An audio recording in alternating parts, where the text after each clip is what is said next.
But hopefully we are back now, live on your radios, live indeed from Watney Street Market here in Tower Hamlets. And I was talking earlier on, but I don't think you heard us, to a local guy, to Mike Tyrrell, who works for Tower Hamlets Community Housing Association. He's also a long-term Eastend boy. I'll assume that they haven't heard any of what we said, Mike. I don't know. Yeah, we'll do it again, Robert. I don't know exactly where they left us, but you are very much a local guy, and you were saying you left for a bit, but you came back. What's the attraction of the area for you? The personal attraction for me is the family have lived it for generations, and I love walking down the streets my ancestors walked down and get a big kick out of that. I love meeting the residents. I'm a housing association based across the road from the market, and I walk through the market, meet different residents and chat about their problems. They raise their problems with me. I was going to say, do they give you grief about their back doors not working? Yeah. And what they're amazed at is I can't remember names, but I'll say, oh, you're 42 Arcadia Avenue or something like that. And how do you remember that? I said, I need your address, that's all, not your name. And so I love that sort of interaction with the residents, and I love working with the different communities in the area. I was going to say, different communities is bound to come up because it is an extraordinarily diverse area. That's nothing new, is it, to this part of the world? There's always been people who've arrived from different places and made this their home. It always is.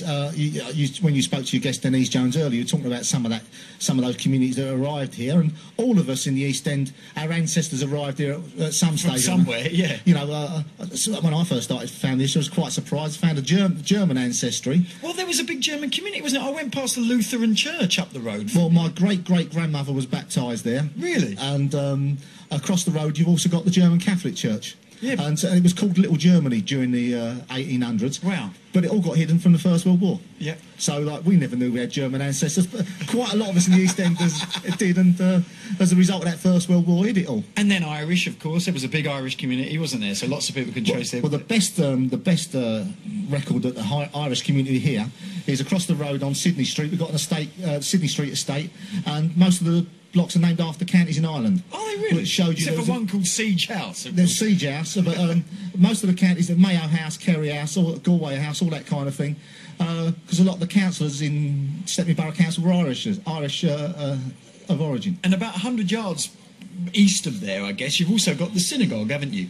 Kind of a reminder that this was once the very epicentre of Jewish London. Yeah, we've got two working synagogues still in the borough. The rabbi over there, David Brand, is great. He's really trying to revive that community and embracing everyone into it. And I've never been to a Jewish wedding, always been a big ambition, and I went to his wedding 2 years ago. And can they eat? 7 courses. Can they eat? God. Well, I'm talking about eating Jewish, because we're going to be getting some guys from the local Jewish bakery from Rinkoff's coming up a bit later, so we'll be hearing more about that. I know they'll be talking about bagels rather than bagels. Yeah. Exactly, let bagels be bagels, as they say in the East End. All of these different communities, is it important that they mix and they interact rather tan all staying separate? Because there is a danger of that. There is a big danger of that. We hold a range of different community events and try to get everyone to come along.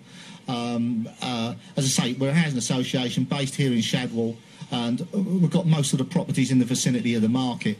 And at Christmas, it was great. We invited some of the young Bengali boys to the Christmas party. We were a live band, and they were up dancing with some of the old dears. It was great.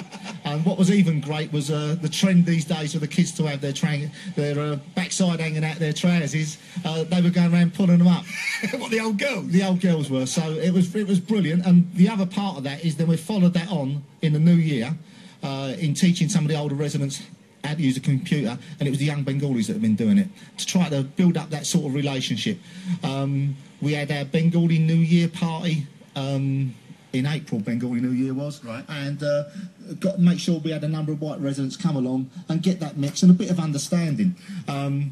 Another recent event we held, the Bangladeshi Film Festival, was launched in our community centre at the end of the market in May, and they launched a film about the independence in Bangladesh and the wars in 1971. Absolutely fascinating. And not enough of the old traditional community have seen that and understand that. And I think that will create greater understanding. So everything that we try to do with our community development work is the greater understanding. Now, housing is your specialist area. That's what you deal in. And obviously, I guess that is a big issue in this area. We heard earlier on that the housing stock is short. There's a lot of people on waiting lists and all of that sort of stuff. It is a big issue. 20,000 people on the waiting list.